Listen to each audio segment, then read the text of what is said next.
Aunty, सबसे बड़े वाले पुलिस अंकल कहाँ है? अंदर है बेटा, लेकिन क्या हुआ मुझे बताओ। नहीं, मुझे उनसे ही बात करनी, वो अंदर ही है ना? मुझे बताओ बेटा, मैं हेल्प करूँ। नहीं। अरे रुको। अरे सर बस बस, ऐसा कितनी चटनी लगाएंगे, तीखा हो जाएगा। आप तो मिर्ची भी खाते हो साथ में। अरे तीखे में ही तो मजा है ना मोरे। लो लो लो, तुम भी मिर्ची खाओ, लो लो। माला माफ करा, मैं इसमें खुश हूँ। अरे कहाँ जा रही हो? Wait wait wait wait. आप सबसे बड़े वाले पुलिस अंकल हो ना? हाँ बेटा, क्या हुआ, क्या बात हुई? अंकल, आप प्लीज काजल दीदी को निकाल लो, वो अंदर ही है। प्लीज अंकल, आप चलो ना। एक मिनट, तुम अकेली पुलिस स्टेशन आई हो? तुम्हारे साथ कोई बड़ा नहीं है? तुम्हारे मम्मी पापा कहाँ हैं? मैं मम्मी को बताया था, लेकिन मम्मी को लगता है मैं झूठ बोल रही हूँ, इसलिए मैं उनको बिना बताए आई हूँ। अंकल, आप प्लीज चलो ना वहाँ पे। नाम क्या है तुम्हारा, कहाँ रहती हो तुम? मेरा नाम रियादेश पांडे है और मैं सामने वाली बिल्डिंग में रहती हूँ। ये जल विहार में? हाँ। ओके, बैठो बैठो बैठो बैठो बैठो। हाँ तो रिया, पानी पियोगी? नहीं। ओके, अब ये बताओ, ये काजल दीदी ये बहन है तुम्हारी? नहीं, बहन नहीं है, हमारी फ्रेंड है और वो मुझसे ऊपर वाले फ्लैट में रहती है। अंकल, आप प्लीज उनको निकाल लो ना। अरे लेकिन किससे छुड़ा है? वो अपने ही फ्लैट में है ना? नहीं, वो उनका फ्लैट नहीं है, वो चंपक अंकल का फ्लैट है, वही उनको लेकर रहते हैं यहाँ पे। अंकल, मुझे पता है वो अंदर है। अंकल, आप प्लीज उनको निकाल लो ना वहाँ से। अंकल एक मिनट, तुम्हारी ये काजल दीदी इस चंपक अंकल के साथ रहती है? नहीं अंकल, काजल दीदी अकेले ही रहती हैं। चंपक अंकल कहीं और रहते हैं, लेकिन उन्होंने बाहर से लॉक लगा दिया है। ये बात मैंने आई को बताई तो वो कह रही बेड़ी साली आया तू। वॉचमैन अंकल तो अपनी चेयर से ही नहीं उठते। अंकल प्लीज आप उनको बाहर निकाल लो ना। Uncle please. ओके, सावन इसके साथ जाओ। अंकल प्लीज आप चलिए ना, प्लीज अंकल। अरे बेटा, ये पुलिस आंटी है ना? हाँ, ये तुम्हारे साथ जाएंगी और अगर कुछ बड़ी प्रॉब्लम हुई तो ये हमको फोन कर देगी, फिर हम आएंगे। ओके? प्रॉमिस? प्रॉमिस। जाओ।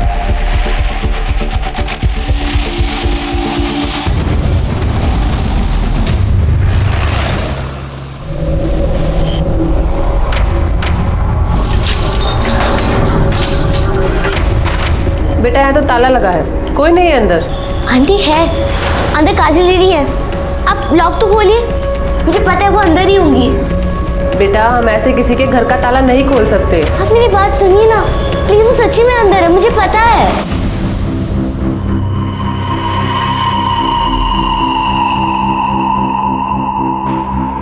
एक्सक्यूज मी जी आप इन्हें जानती हैं? जी हाँ, ये चंपक जी का घर है। इनका कोई नंबर वगैरह है आपके पास? जी हाँ, उनका नंबर है मेरे पास।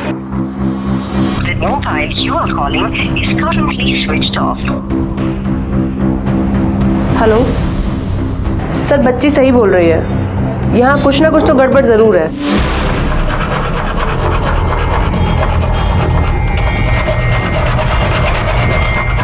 मम्मी, इतनी गंदी स्मेल कहाँ से आ रही है? कुछ नहीं बेटा।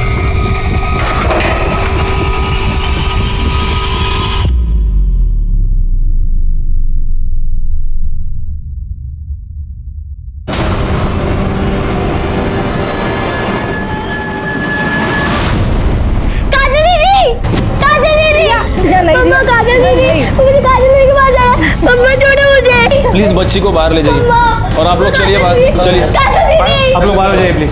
मम्मा। मोरे, पूरा घर ठीक से चेक कर लो। ओ सर, खड़े। कोई चोट के निशान है? No sir. सर ये कपड़ों की हालत और ये सीमेंट स्टेन्स देखकर लगता है कि इसके साथ रेप हुआ है। सर, जब हम आए तो घर लॉक था, तो मे बी जो ओनर है घर का उसी ने रेप और मर्डर किया होगा। सर, अंदर एक लड़की का आधार कार्ड मिला, इसी का है। नाम काजल, बाप का नाम बिरजू यादव। इस पर एड्रेस होगा, इसके घर वालों को इन्फॉर्म करो और उन्हें पुलिस स्टेशन बुला। और इस फ्लैट का ओनर चंपक, क्या चंपक अग्रवाल सर। अग्रवाल, उसको भी पुलिस स्टेशन बुला। सर, ये बाकी के कैमरेस क्यों नहीं चल रहे हैं? सर, सोसाइटी में मेंटेनेंस का काम चल रहा है इसलिए। ठीक है, 27 तारीख का फुटेज दिखाइए। जी सर।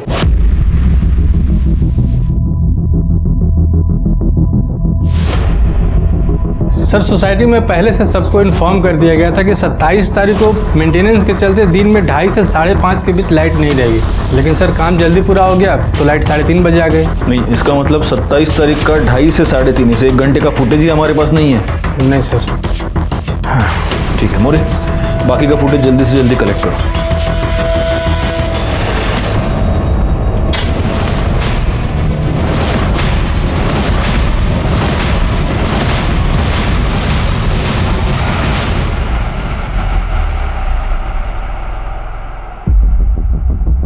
रिया, तुम ठीक हो? क्या हम बात कर सकते हैं? जी। मुझे एक बात बताओ, तुम्हारी काजल दीदी को तुम कब से जानती हो? 6 महीने पहले, जब वो हमारी बिल्डिंग में नहीं आई थी।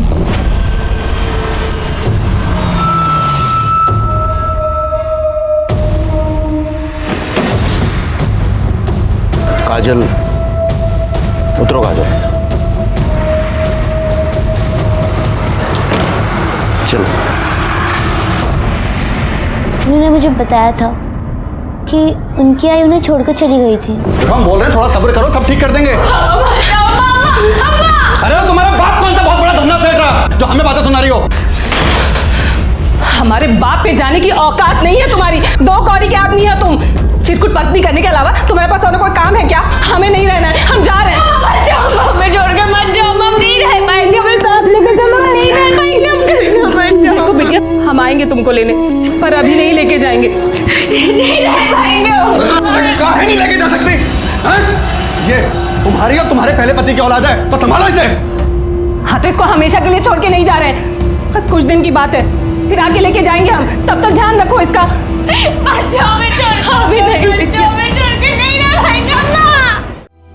काजल दीदी आते जाते मुझे मिलती थी।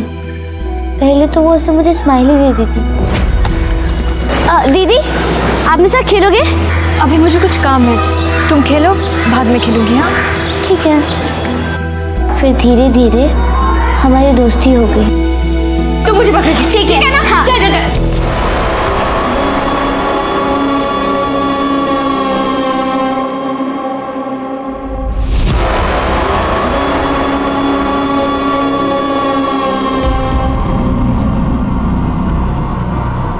काजल, काजल,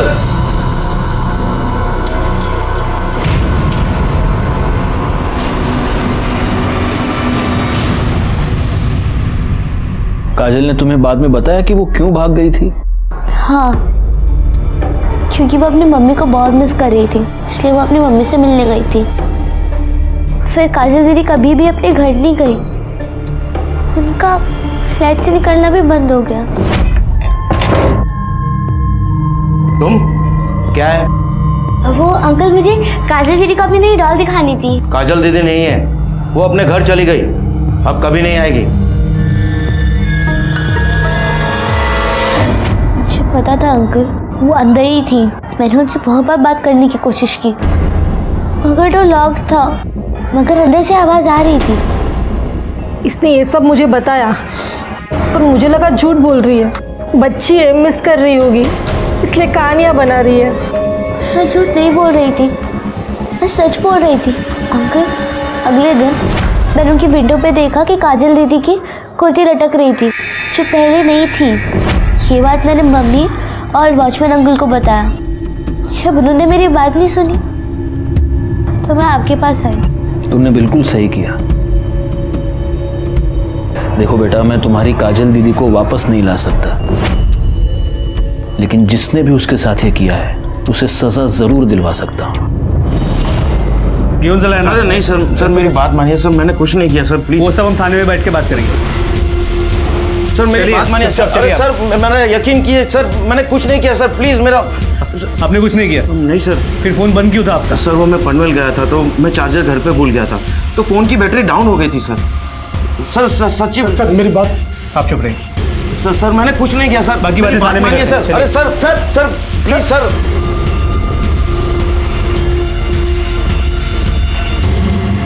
क्या काजल का मर्डर हो गया?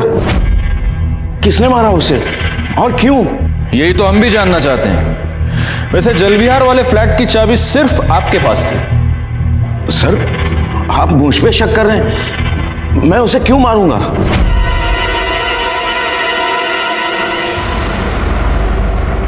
वाह बिरजू, बिना पैसे दिए ही जा रहा है। चप्पल सेठ आप? अरे काहे का सेठ? जिसके तेरे जैसे कर्जदार हो उसे कंगाल होने में ज्यादा समय नहीं लगेगा। देख, पहले मेरे 8 लाख रुपया वापस कर, फिर यहां से हिलने की सोचना, क्योंकि बिना पैसे मैं तुझे मरने भी नहीं दूंगा। सेठ जी हम तो बस नई जगह नया काम ढूंढ रहे हैं सेठ जी, ताकि 2 पैसे कमा के आपकी उधारी चुका सके। सेठ जी थोड़ी मोहलत दो ना। मोहलत? अरे बहुत दे दी मोहलत और बहुत कर लिया विश्वास। देख, अब या तो तू मेरे पैसे वापस दे दे या कोई गारंटी। तो पहले से ही सब कुछ गिरवी रख चुके हैं सेठ जी, अब हमारे पास कुछ नहीं है सेठ जी। वो तू देख ले, पर आज मैं यहां से हिलने वाला नहीं।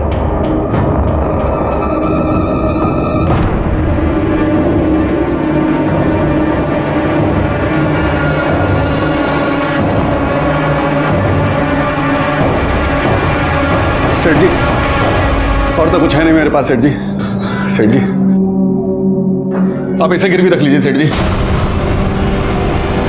आपकी गारंटी हो जाएगी और हम कहीं भागेंगे भी नहीं सेठ जी। सर, काजल को रखना मेरी मजबूरी थी, वरना मैं उस बिरजू को पूरे यूपी बिहार में कहां ढूंढता फिरता। तो काजल पर जबरदस्ती करना, उसका रेप करना, यह भी आपकी मजबूरी थी? क्या सर? रेप? जबरदस्ती? नहीं नहीं सर, रेप तो क्या, मैंने उसके साथ ऊंची आवाज में बात तक नहीं की। करड़े सर, इनका सीमेंट सैंपल टेस्टिंग के लिए भेज दो और काजल के कपड़ों पर जो सीमेंट मिला उसे मैच करके देखो और इनसे उस बिरजू का मोबाइल नंबर ले लो। ओके सर, चलिए। सर एक बात समझ में नहीं आई, जिस तरह इस चंपक ने काजल को भागने से पहले रखा था, वो आराम से सोसाइटी में नीचे जा सकती थी। इनफैक्ट रिया के साथ खेलती भी थी, मतलब चंपक ने उसे पूरी तरह बंधक बना के नहीं रखा था। ये बात तो मेरे भी समझ में नहीं आ रही है, वो वहां पर मजबूरी के मारे रह रही थी या डर के मारे?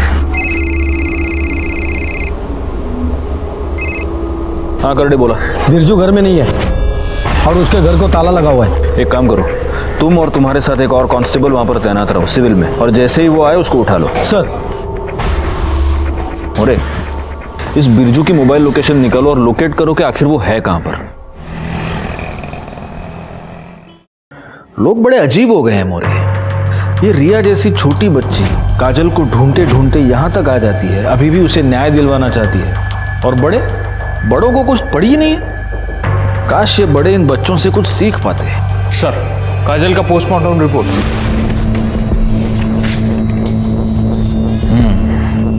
मौत का समय दोपहर को 2:30 से 3 के बीच। मौत गला दबाने की वजह से हुई है और मौत से ठीक पहले उस पर रेप किया गया है। वो तो उसकी कपड़ों की हालत से क्लियर था सर। एक और बात है मोरे, जब काजल की मौत हुई तब वो 2 महीने की प्रेग्नेंट थी।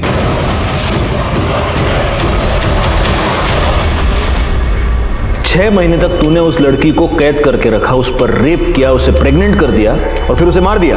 मैंने ऐसा कुछ भी नहीं किया है सर, वो भाग गई थी सर, मैं तो उसे लेने भी नहीं गया, उसका बाप खुद उसे मेरे पास छोड़ के गया था। माफ कर दीजिए सेठ जी, बच्ची है सेठ जी, भला बुरा का कोई समझ नहीं है इसे, लेकिन एक बात हम इसके खोपड़े में अच्छी तरह घुसा दिए हैं कि जब तक हम इसे लेने ना आए ना, ये हिलेगी नहीं यहाँ से सेठ जी। और सेठ जी आपकी तसल्ली के लिए बोल रहे हैं, अगर आप चाहें तो इसे रस्सियों से बांध के रखिए, हमें कोई एतराज नहीं।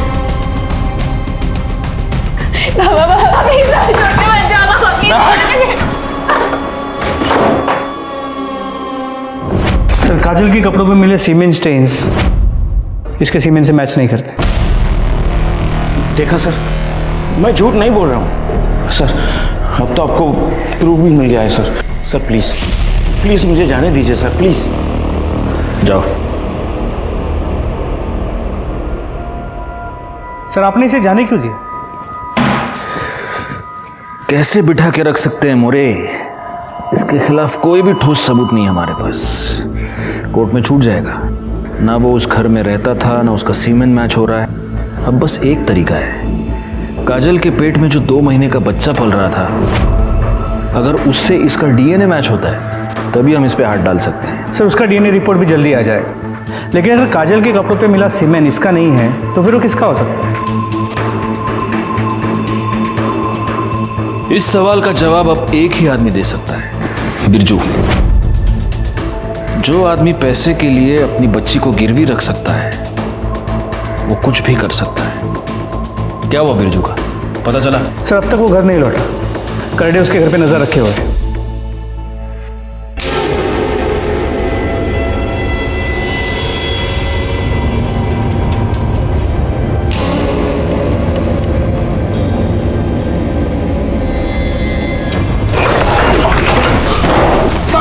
भागने की इतनी भी क्या जल्दी है?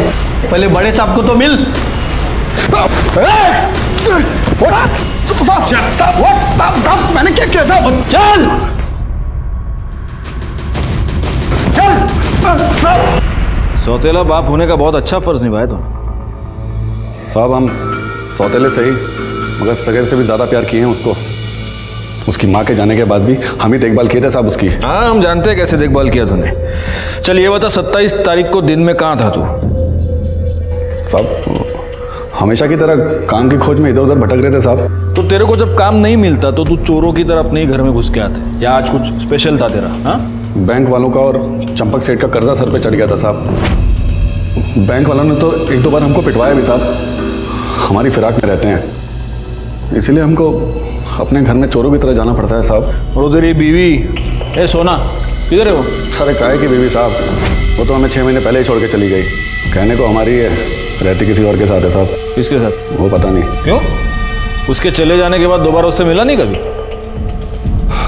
एक बार घर पे आई थी साहब, मिलने नहीं झगड़ा करने। अरे 10 बार बोल चुके हैं, हमें नहीं पता काजल कहाँ पर है। देखो हम आखिरी बार पूछ रहे हैं, बता दो कि काजल कहाँ है। पहली बार पूछो या आखिरी बार? हमने कहा हमें नहीं पता काजल कहाँ है। हम बोले थे कि बता दो पर तुम नहीं बताए, अब बताओ। क्या बे, कहाँ है हमारी बिटिया? चंपक सेठ के पास। वो जब तक हम उधारी का पैसा ना चुका दें उसका, चंपक सेठ ने उसे गिरवी रखा है अपने पास। क्या बे साले, हाँ? तुमने हमारी बिटिया को का सामान समझ रखा है? तो ये छोड़ के गई तो तुमने गिरवी रख दिया। बता दे रहे हैं हम दोनों को, अगर हमारी बिटिया को कुछ हुआ ना तो दोनों को चीर के रख देंगे हम। मदन के डर से हम अपने ही घर में छुप के रह रहे हैं साहब। और वो चंपक सेठ साहब बिना पैसे दिए वो काजल को नहीं छोड़ेगा साहब। हमारे लिए तो इधर कुआं उधर खाई है साहब, क्या करें हम? अब अगर तूने उसके पैसे दे भी दिए तो भी काजल तेरे पास वापस नहीं आ सकती, क्योंकि वो मर चुकी है। चंपक अग्रवाल के फ्लैट में किसी ने उसका मर्डर कर दिया है। बड़ा ही अजीब केस था, जहां रिश्ते रिश्तों को बेच रहे थे, उन्हें धोखा दे रहे थे। हमने बिरजू का सीमेंट सैंपल काजल के कपड़ों पर मिले सीमेंट से मैच करके देखा, लेकिन हमारे हाथ कुछ नहीं आया। अगर ये दोनों बेगुनाह थे तो फिर वो कौन आदमी था जिसने काजल पर रेप किया, उसे प्रेग्नेंट कर दिया और फिर उसका मर्डर किया? जो भी हुआ था वो उसी टॉप फ्लोर के फ्लैट में हुआ था जहां पर काजल कैद थी, और जिस फ्लैट में सिर्फ चंपक अग्रवाल की फैमिली ही आ जा सकती थी। इसीलिए हमने 27 अप्रैल का बिल्डिंग का सीसीटीवी फुटेज चेक किया और हमारे हाथ एक नई लीड लगी। अरे ये तो आकाश है। एक मिनट पॉज करो। सर ये चंपक जी का पोता है, कभी कभी यहाँ आता है। हो सकता है इसी ने रेप किया हो। एक काम करो, आगे का फुटेज दिखाओ, देखते ये बाहर कब निकला है या फिर ये अग्रवाल फैमिली का कोई और मेंबर आया है या नहीं। दिखाओ जरा। बस सर इतना ही है। सर अगर वो आकाश है तो वो दिन में 2:30 बजे आया है और शायद इसी 1 घंटे के बीच वो वापस चला गया, क्योंकि उसके फैमिली का और कोई दूसरा मेंबर आता जाता दिखाई नहीं दिया। ओके मोरे, इस अग्रवाल फैमिली के बारे में पूरी इन्फॉर्मेशन मुझे चाहिए। किसी अंदर के बंदे को काम पर लगा दो, कोई मेड सर्वेंट या कोई और। अभी ये चंपक सेठ का फैमिली के बारे में क्या बोलने का मैडम? वो फैमिली में सब जेंटलमैन लोग रहते। जेंटलमैन मतलब? इनकी फैमिली में ना 4 मर्द रहते। एक वो चंपक सेठ, उनका छोटा बेटा प्रवीण, उनका बड़ा बेटा नितिन और नितिन का बेटा आकाश। वो 4 लोग मेरे को घूरने का तो छोड़ो, लेकिन ऐसा आंख उठा के भी नहीं देखते। मैं 3 साल से उनके घर में काम करती है। एक दिन तो ना मैं मैडम एक लाल रंग की साड़ी पहनी थी, तभी इधर का सब लोग मेरे को देख के क्या बोला मालूम? बोला सुनीता तू तो मार ही डालेगी सबको। मैडम लेकिन ये घर का लोग कोई भी मेरे को पलट के भी नहीं देखा।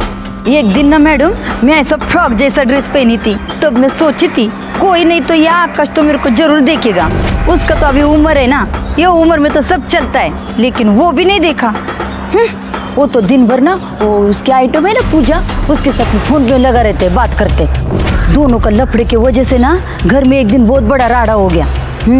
मतलब इस आकाश को छोड़ के घर में सब ठीक ठाक सीधे हैं एकदम। अब इस संत आदमी बोले तो नितिन भाऊ वही घर का सब काम काज देखता है, और ये प्रवीण भाऊ वो तो दारू पी के आता है रोज। ये बताइए चंपक अग्रवाल कैसा आदमी है? अभी चंपक सेट क्या खराब होएगा मैडम, अभी उसका उम्र बच्चा है क्या। और ये नीतू मैडम है ना, ये सबको ऐसा सीधा करके रखी। हाँ, नीतू कौन है? नीतू बोले तो प्रवीण भाऊ की बाइको। चंपक सेठ और नितिन भाऊ की बाइको तो बहुत पहले गुजर गई मैडम, और ये नीतू मैडम है ना, वो ही सबको संभालती है। अब एक नीतू मैडम अकेली औरत है घर में, और उसका भी प्रवीण भाऊ से बहुत राड़ा चलता है। ये लेडीज परफ्यूम की स्मेल तुम्हारी शर्ट से क्या कर रही है? अरे ये तुम्हारा है। मेरा है? मेरा तो नहीं है, मैं इस शेड का परफ्यूम नहीं लगाती हूँ। तो और किसका होगा? मतलब अब तुम घर से बाहर जाके मुंह मारना शुरू कर दिए है ना? यही सब रह गया था। इस तरह से बात मुझसे किया मत करो तुम। बहुत मूर्ख समझ के रखा है मुझे। वो प्रवीण भाऊ को क्या, चंपक सेठ को भी किसी लड़की के लिए बहुत सुनाई थी एक बार।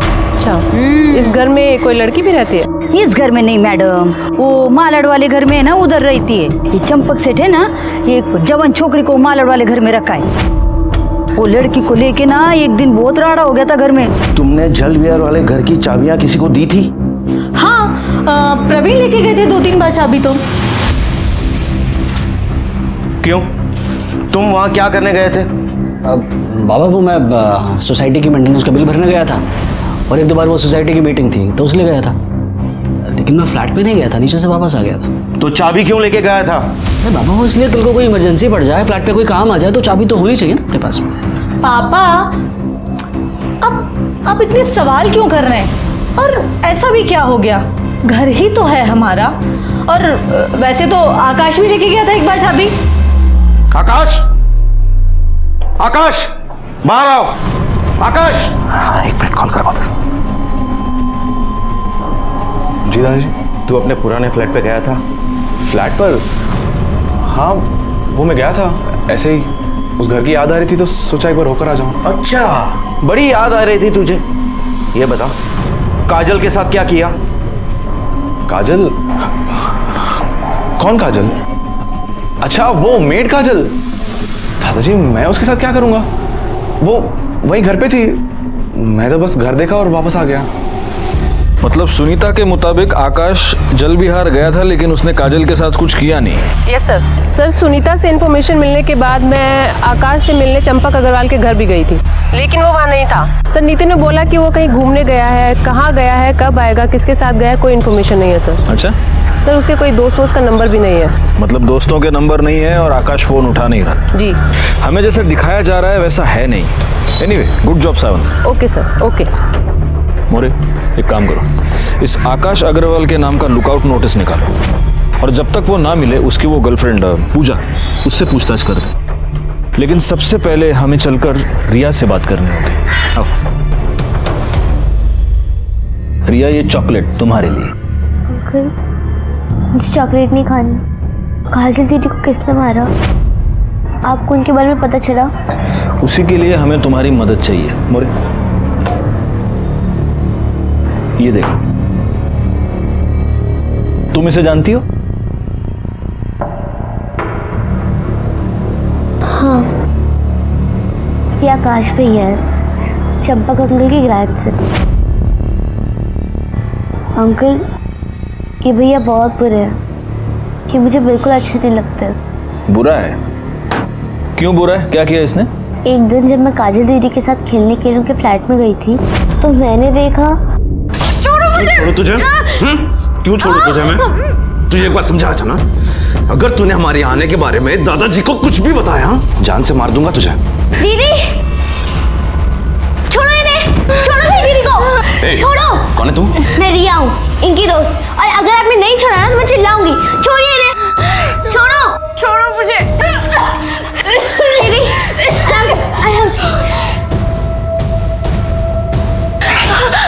जो मैंने कहा उसे याद रख। चलो।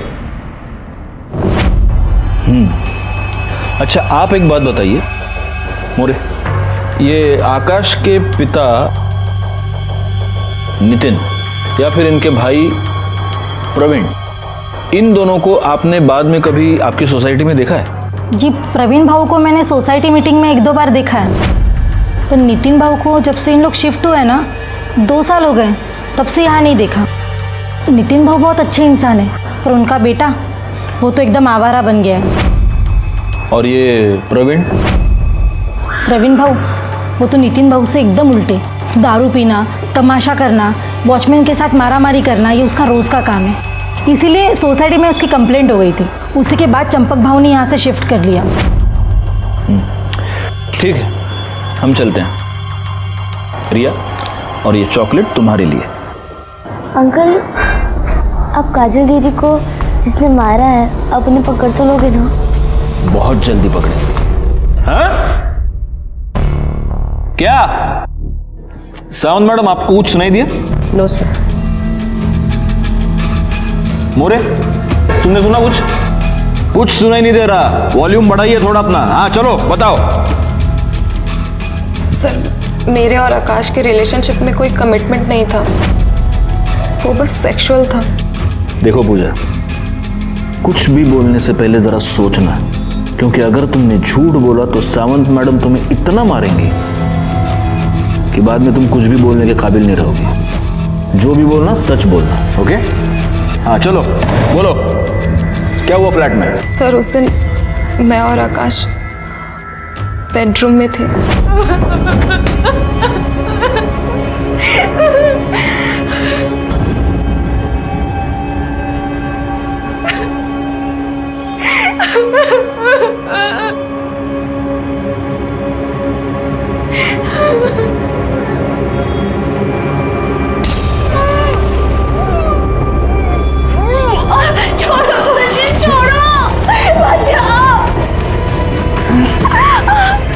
छोड़ दो मुझे, प्लीज छोड़ दो मुझे। शर्म नहीं आई तुझे?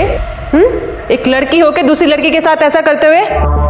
तेरी माँ को बताऊं तेरी हरकत के बारे में? मुझसे गलती हो गई, प्लीज मेरी आई को कुछ मत बोलना। आकाश कहाँ है? सर, मुझे नहीं पता आकाश कहाँ है। वो तो मेरा फोन भी पिक नहीं कर रहा है। जल्दी जल्दी आओ, इधर खुदाई का काम करो, थोड़ा पानी का टाकी बनाने का है। आओ, इतना चौको ना करो। हाँ, संभालो, संभाल के जरा। अरे ये क्या है? हटो, पीछे हटो।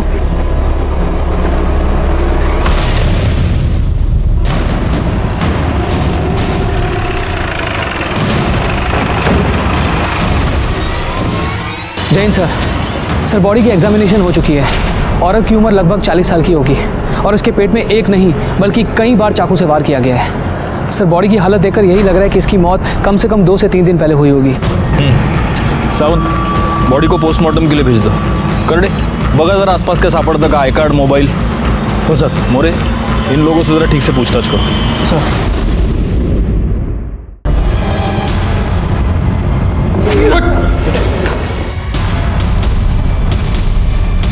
सर, ये तो काजल की माँ सोना है।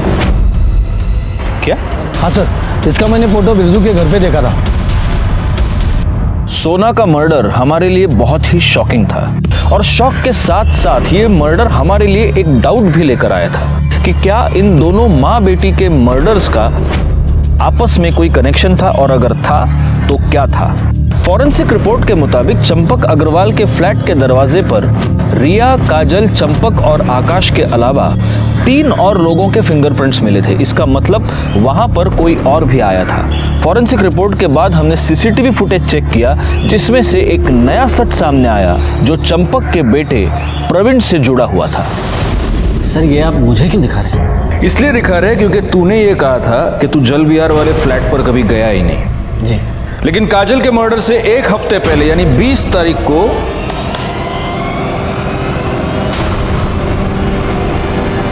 ये तुम ही हो ना? हाँ? वो सर मैं फ्लैट पे ये देखने गया था कि दरवाज़ा ठीक से लॉक है कि नहीं लॉक है। दरवाजा? जी। मोरे। सर मैं ठीक तो कह रहा हूँ सर। अरे मोरे मैंने तुमको रिटेल का भाव पूछा, तुम तो होलसेल में शुरू हो गए। हाँ प्रवीण बोलो, मार खाओगे, मिर्ची खाओगे या सच बोलोगे? सर वो 4 महीने पहले मैं एक फाइल ढूंढने गया था जल विहार वाले फ्लैट पर। वहां जाकर मैंने देखा। ए, कौन है तू? ये तो हम आपसे पूछ रहे हैं, आप कौन है? अरे ये घर है मेरा, इस घर का मालिक हूं मैं। तू अंदर कैसे आई? कर क्या रही है तू यहाँ पर? वो हम काजल यादव है, बिरजू यादव की बेटी। चंपक सेठ से हमारे बाबा ने पैसे लिए थे तो वो चुका नहीं पाए, इसीलिए हमको गिरवी रख दिया उन्होंने।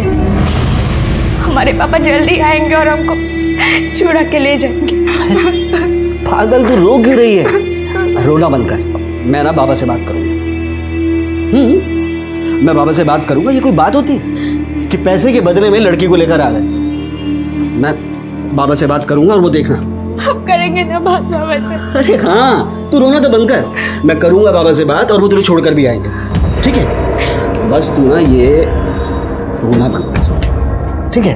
और हिम्मत से काम कर। अरे मैं हूं ना, मैं सब ठीक कर दूंगा। मुझे मेरे पापा के पास जाना है। हाँ हाँ बिल्कुल, मैं खुद छोड़ कर आऊँ।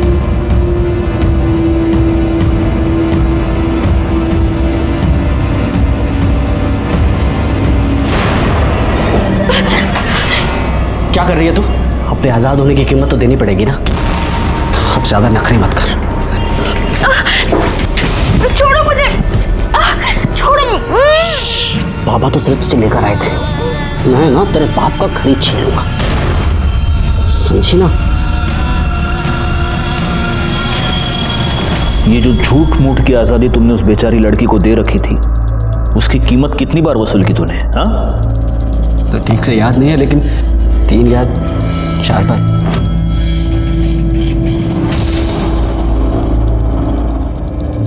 आखिरी बार कब गए थे? 1 हफ्ते पहले।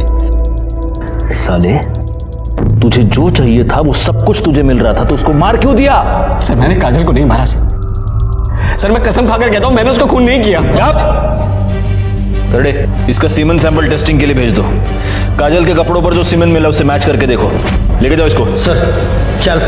और सुने प्रवीण, तेरा टेस्ट नेगेटिव भी आया ना तो रेप केस के चार्ज में तो अंदर कर ही दूंगा तेरे को मैं। मेरी बात सुन। चल रहे, मेरी बात तो सुनिए आप। अरे सर, आकाश ने अभी पूजा को कॉल किया था, हमने उसकी लोकेशन ट्रेस कर ली है। कहाँ पे? न्यू पनवेल में।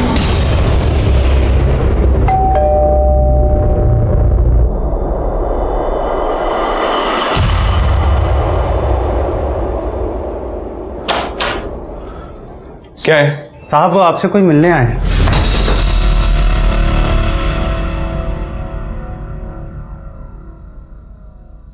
काजल पर कितनी बार रेप किया तूने?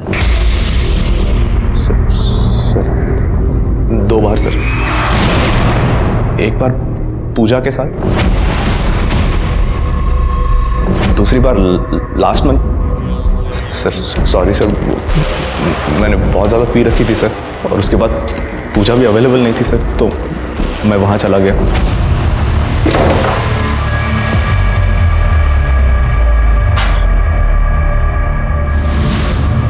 अब क्यों आए हो यहाँ पे? चले जाओ आप यहाँ से, अब चले जाओ वरना मैं चिल्लाऊंगी। मैं बोल रही हूँ। छोड़ो मुझे। चिल्ला? छोड़ो, छोड़ दो। चिल्ला, चिल्ला। छोड़ दो ना। तूने काजल को मारा क्यों? सर मैंने नहीं मारा सर उसे, मैंने तो बस उसके साथ सेक्स किया और चला गया। तूने सेक्स नहीं, तूने उसका रेप किया, और वो भी 1 बार नहीं 2 बार। मोरे सर, इसका सीमेन और डीएनए भी टेस्टिंग के लिए भेज दो। आणि करडे सर, फोडून टाका या रेपिस्टला। सर मैंने नहीं मारा सर मैंने नहीं मारा सर। डीएनए रिपोर्ट से यह साबित हो रहा था कि काजल के गर्भ में पलने वाला बच्चा प्रवीण का था, और उस पे कपड़ों पर जो सीमेन मिला था वो आकाश का। इससे ये साफ था कि प्रवीण ने काजल को प्रेग्नेंट किया था और मरने से पहले आकाश ने काजल का रेप किया था। लेकिन अभी भी ये साफ तौर पे साबित नहीं हो पा रहा था कि काजल का मर्डर किसने किया, क्योंकि आकाश का अब भी ये कहना था कि उसने काजल को नहीं मारा। दूसरी तरफ सोना की पीएम रिपोर्ट से ये साफ था कि उसकी मौत पेट में चाकू मारने की वजह से हुई थी। और तभी सोना की सीडीआर डिटेल्स हमारे सामने आई। सर, सोना की कॉल रिकॉर्ड के मुताबिक वो एक शंकर राय नाम के आदमी के साथ रेगुलर टच में थी। ये शंकर राय एक हिस्ट्री शीटर है जो चोरी के लिए जेल जा चुका है। ये शंकर राय फिलहाल एक पप्पू नाम के आदमी के साथ रहता है जो चाबी बनाने का काम करता है। अब सर, सबसे इंटरेस्टिंग बात यह है कि 27 अप्रैल को दोपहर 3:37 पे ये शंकर और पप्पू जल विहार बिल्डिंग के सीसीटीवी फुटेज में देखे गए सोसाइटी से बाहर निकल रहे हो 3:37 पे। यानी काजल के मर्डर के बाद उठा लो दोनों को।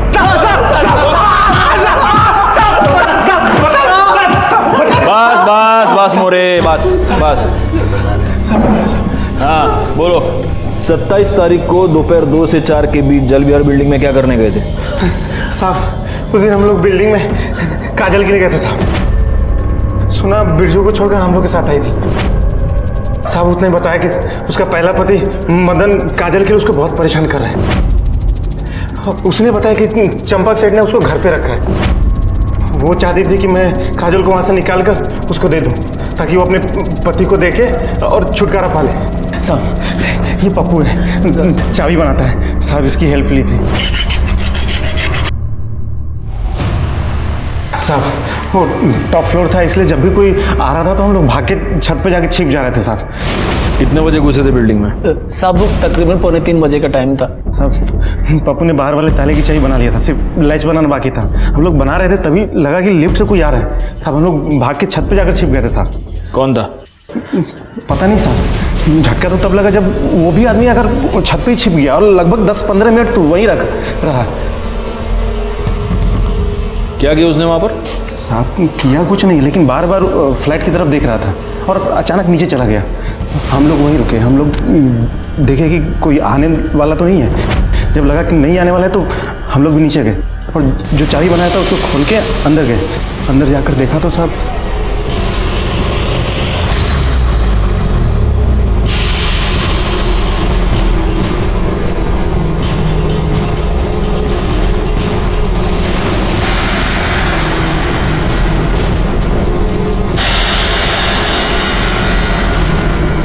ये तो मरी हुई है। यार देख, ये कोई बड़ा लोचा लगता है। इससे पहले कोई हमें देख ले, यहाँ से निकल लेते हैं। उस आदमी को पहचान सकते हो? स्केच बनवा सकते हो उसका? हाँ साहब। सर, जिस दिन काजल का मर्डर हुआ था उस दिन सोना यादव और मदन का मोबाइल लोकेशन बिरजू के घर का दिखा है। और एक बात सर, सोना का मोबाइल भी वही लोकेशन पे बंद हुआ था। मोरे, इस बिरजू को उठा लो। हो सर। और इन दोनों को स्केच आर्टिस्ट के सामने बिठा दो, पता तो चले ये दूसरा आदमी है कौन।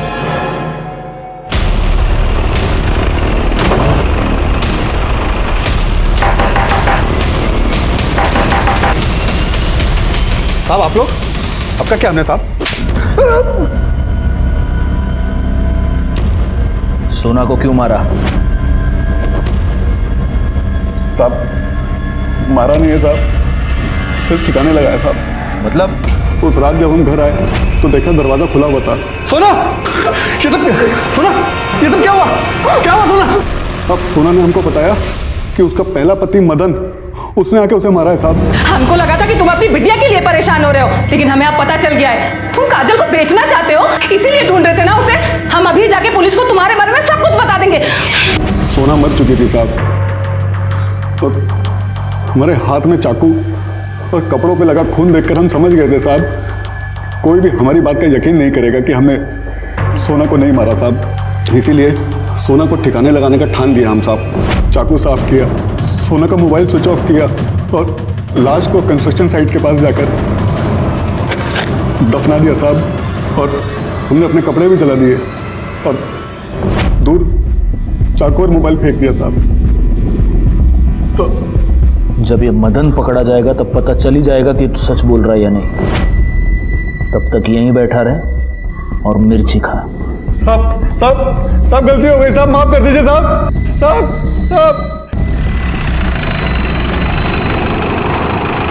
सर, दरवाजे पे मिले 3 अननोन फिंगरप्रिंट्स का पता चल गया है। ये शंकर, पप्पू और प्रवीण के। और सर ये जो स्केच है ये पप्पू और शंकर ने बनवाया है। उठा लो इसको। मैंने ही काजल को मारा है सर। मैं उसी दिन समझ गया था कि कुछ गलत हो रहा है जब पापा ने आकाश से काजल के बारे में बात की और उसने गोलमोल जवाब दिया।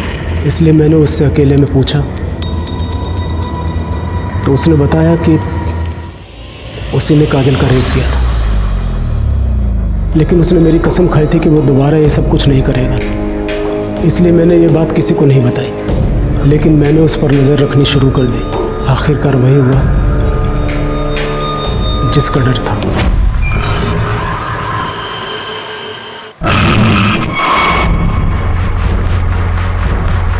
मैंने ये सोच लिया था कि आज ही ये सब कुछ खत्म कर दूंगा, इसलिए मैं टेरेस पर चला गया और आकाश के जाने का इंतजार करने लगा। उसके जाते ही मैं फ्लैट में गया और